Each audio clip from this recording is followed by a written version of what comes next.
సిరిపూర్ణక ప్రజలారా అందరికీ నమస్కారము. ఈరోజు గౌరవ హైకోర్టు అనేది ఒక తీర్పునివ్వడం జరిగింది. 2021లో దాదాపు 97 మంది జూనియర్ పంచాయత్ సెక్రటరీ వాళ్ళు స్పోర్ట్స్ కోటాలో వాళ్ళు ఉద్యోగం సాధించారు. కానీ అప్పటి తెలంగాణ ప్రభుత్వము వాళ్ళను రిజెక్ట్ చేయడం జరిగింది. దాని ఆధారంగానే వాళ్ళు గౌరవ హైకోర్టుని ఆశ్రయించడం జరిగింది. హైకోర్టును ఆశ్రయించిన తర్వాత కోర్టు 2023లో వాళ్ళకు ఫేవర్గా కోర్టు ఇవ్వడం జరిగింది. స్పోర్ట్స్ కోటాలో ఎవరైతే ఉన్నారో జూనియర్ పంచాయత్ సెక్రటరీలను తిరిగి వాళ్ళను విధులకు తీసుకోవాలిగా మరి గౌరవ కోర్టు తీర్పునివ్వడం జరిగింది. అయినప్పటికీ ఇప్పుడున్నటువంటి కాంగ్రెస్ ప్రభుత్వం, ముఖ్యమంత్రి రేవంత్ రెడ్డి గారి ప్రభుత్వం వాళ్ళను తిరిగి విధుల్లోకి తీసుకోకుండా కోర్టు ఇచ్చిన తీర్పును ధిక్కరించడం జరిగింది. అందుకోసం తిరిగి ఎవరైతే ఈ జూనియర్ పంచాయత్ సెక్రటరీలు స్పోర్ట్స్ కోటాలో సాధించిన వాళ్ళు ఉన్నారో వాళ్ళు తిరిగి కూడా హైకోర్టులో కోర్టు తీర్పును ధిక్కరించారని చెప్పేసి contempt of court 1971 act section 10-12 ప్రకారము మరి వాళ్ళు కోర్టుని తిరిగి కంటెంప్ట్ ఆఫ్ కోర్టు వేయడం జరిగింది. అందువల్ల ఈరోజు దాదాపు 5గురికి కోర్టు వారు ఆదేశించడం జరిగింది.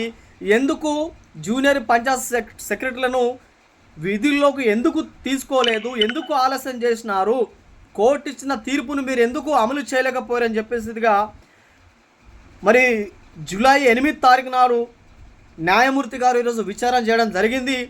అదేవిధంగా ఈ విచారణలో భాగంగానే ఎందుకు కోర్టు ఇచ్చిన తీర్పుని ఎందుకు వీళ్ళు అమలు చేయలేకపోలేదని చెప్పేసి దాదాపు 5గురికి కోర్టు వారు మీరు హైకోర్టులో మీరు విచారణకు రావాలని చెప్పేసి వాళ్ళకు మనకు జారీ చేయడం జరిగింది. అందులో భాగంగా సందీప్ కుమార్ గారు సుల్తానియా ప్రిన్సిపల్ సెక్రటరీ పంచాయతీరాజ్ శాఖ, అదేవిధంగా హనుమంతరావు కమిషనర్ గారికి, అదేవిధంగా ఉదయ్ కుమార్ ఐఏఎస్ కలెక్టర్ నాగర్ కల్లూర్ గారికి, అదేవిధంగా శరత్ ఐఏఎస్ సంగారెడ్డి గారికి, శశాంక్ ఐఏఎస్ మహబూబ్ నగర్ గారికి మరి కోర్టుకు హాజరు కావాలిగా అని వాళ్ళు కోరడం జరిగింది. అది ఎప్పుడు అంటే 18/8/2025 తారీఖు నాడు హాజరు కావాలని మరి కోర్టు వారు ఆదేశించడం జరిగింది. నేను ఈరోజు ముఖ్యమంత్రి రేవంత్ రెడ్డి గారిని అడుగుతా ఉన్నా, కాంగ్రెస్ ప్రభుత్వము ఎందుకు పరువు తీసుకుంటాంది? ఒకవేళ మీరు ఆ తీర్పును ఈరోజు అమలు పరిచినట్లయితే మరి ఇంతమందికి నోటీసులు వచ్చేటియా? కోర్టు కేసును మరి కోర్టులో ఒక కేసు అనేది తీర్పు తీర్చడం జరిగిన తర్వాత వాళ్ళకు కోర్టు అనేది ఫేవర్గా ఇచ్చిన తర్వాత దాన్ని అమలు చేసిన బాధ్యత తెలంగాణ ప్రభుత్వం మీద ఉన్నది. కానీ మీరు గౌరవ హైకోర్టు ఇచ్చినటువంటి తీర్పును బేఖాతరు చేసినారు. ఎందుకు? కోర్టు ఇచ్చే తీర్పును కూడా మీరు అమలు చేయలేకపోతున్నారు? ఎందుకు ఆలస్యం చేస్తున్నారు? ఏంటిది మతలబ్ ఏమున్నది? ఎందుకు వాళ్ళని ఈ విధంగా పాపం పంచాయత్ సెక్రటరీ వాళ్ళు ఎందుకు వాళ్ళు గవర్నమెంట్ జాబ్ కొట్టి వాళ్ళు ఎన్నో కష్టాలు పడి మరి కోర్టుల చుట్టూ తిరిగి ఈరోజు కోర్టు వాళ్ళ పక్షాన నిలబడింది, వాళ్ళకు న్యాయం జరిగింది. అయినా కూడా వాళ్ళకు ఫేవర్ వచ్చిన తర్వాత కూడా మీరు ఎందుకు వాళ్ళని విధులకు తీసుకోలేకపోయినరు? ఎందుకు ఆలస్యం చేసిండ్రు? ఒకవేళ ఈరోజు మీరు కోర్టు ఇచ్చిన తీర్పును అమలు చేస్తుంటే ఈరోజు మరి ఇంతమంది కలెక్టర్లకు, ఇంతమంది ఐఏఎస్ అధికారులకు ఈరోజు మరి నోటీసులు వచ్చేటియా?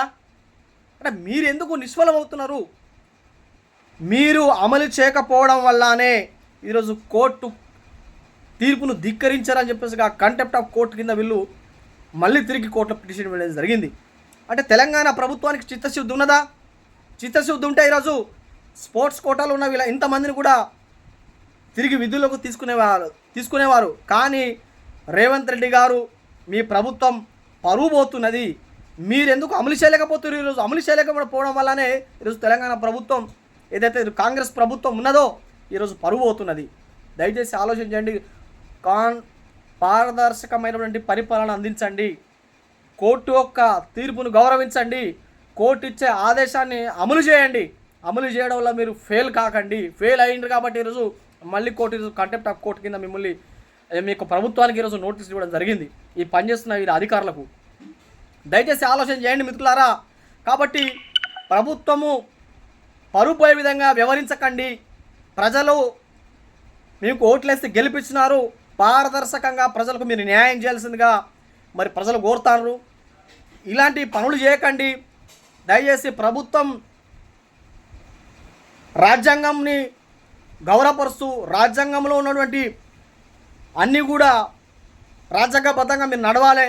కానీ మీరు బేఖాతరు చేయకండి, కోర్టు తీర్పుని కూడా మీరు బేఖాతరు చేయకండి. మీ ప్రభుత్వము దయచేసి కోర్టు ఇచ్చిన తీర్పును గౌరవిస్తూ వాళ్ళకు తిరిగి విధులకు తీసుకోవాల్సిందిగా మరి కోర్టు అనేది ఈరోజు తీర్పు ఇవ్వడం జరిగింది.